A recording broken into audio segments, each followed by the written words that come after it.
From the Caribbean News Desk, the morning edition. Good morning. I'm Kendol Morgan. And I'm Denis Chabrol with the latest from across the Caribbean. The Caribbean is once again on alert for adverse weather activity.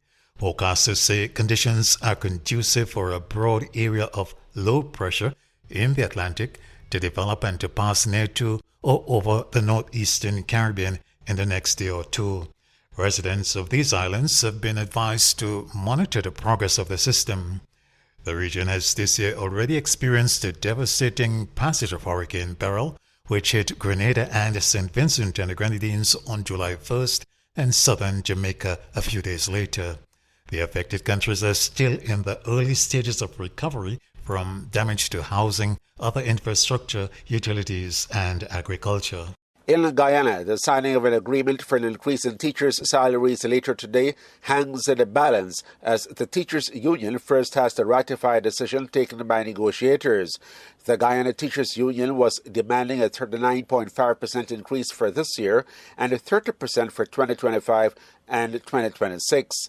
GTU President Dr. Mark Light says the union has considered government's offers of 10% for 2024, 8% for 2025, and 9% for 2026.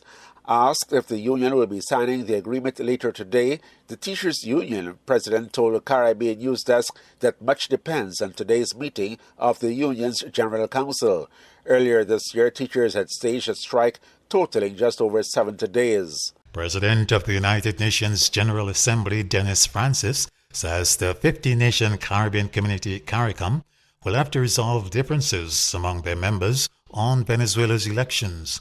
Leaders of the independent members of the Organization of Eastern Caribbean States OECS, Antigua and Barbuda, Dominica, Grenada, St. Lucia, St. Kitts Nevis, and St. Vincent and the Grenadines have congratulated Venezuela's President Nicolas Maduro on his re-election. The UN General Assembly President says CARICOM, which includes those OECS members, will have to address their different stances. If member states of the OECS have come out in support of the government of Venezuela, so be it. That's a fait accompli. The UN can have no difficulty with that. And we don't. That is their right. That is a consequence of the fact that they are independent. And if others in CARICOM see it differently, that too is their right. But this is not an issue for the UN. This is an issue that CARICOM would have to resolve among itself if indeed there is to be any common approach to Venezuela. The English-speaking Caribbean collected 11 athletics medals and recorded some notable new trends as the 2024 Paris Olympics ended yesterday. The Games saw Dominica and St. Lucia becoming first-time medalists, with both countries getting gold. Grenada got its first double, St. Vincent and Grenadines made its first finals, and Barbados had its first female in a final. The Games, however, also saw athletics powerhouse Jamaica dropping from 9 medals in the last Olympics to 6 in these Games, with just 1 gold, while other traditionally big performers, the Bahamas and the Trinidad and Tobago, left without medals. Veteran sports analyst Joseph Reds Pereira.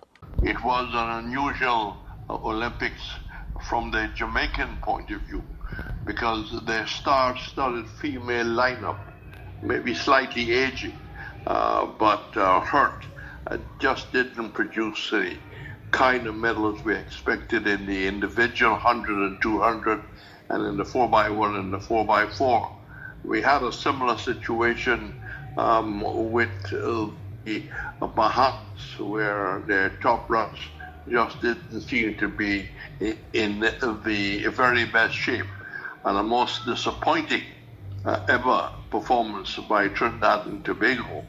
And there will be many questions, there will be many discussions, there will be many calls for the Athletic Association to resign already and to come up with some sort of a forward plan.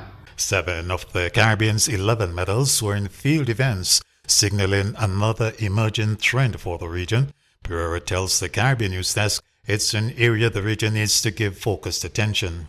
The Jamaica haul of medals was in fact helped by the very, very good performance of their field events, and I think that is a most encouraging thing throughout the Caribbean in the future. It was the field events, of course, that we saw La Fond of Dominica, the triple jump, and we saw Grenada picking up bronze. It was very, very encouraging that somehow or the other, the Caribbean, all of a sudden the light has been turned on while we've been missing for many years the field events. The English-speaking Caribbean medalists were St. Lucia's Julian Alfred with 2 individual medals, gold in the women's 100 meters and a silver in the 200. Dominica's Tia Lafond, who took gold in the women's triple jump. Jamaica's Roger Stoner with gold in the men's discus. Kishan Thompson silver in the men's 100 meters. Shanika Ricketts silver in the women's triple jump. Wayne Pinnock silver in the men's long jump. Rajendra Campbell bronze in the men's shot put. And Rashid Broadbell bronze in the men's 110-meter hurdles. And Grenada's Lyndon Victor with bronze in the men's decathlon. And Anderson Peters bronze in the men's javelin. Pereira has selected St. Lucia's Alfred as the Caribbean star of the Games.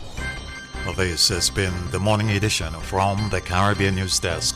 You may contact us by phone or WhatsApp at +592 700 9293. Thanks for listening.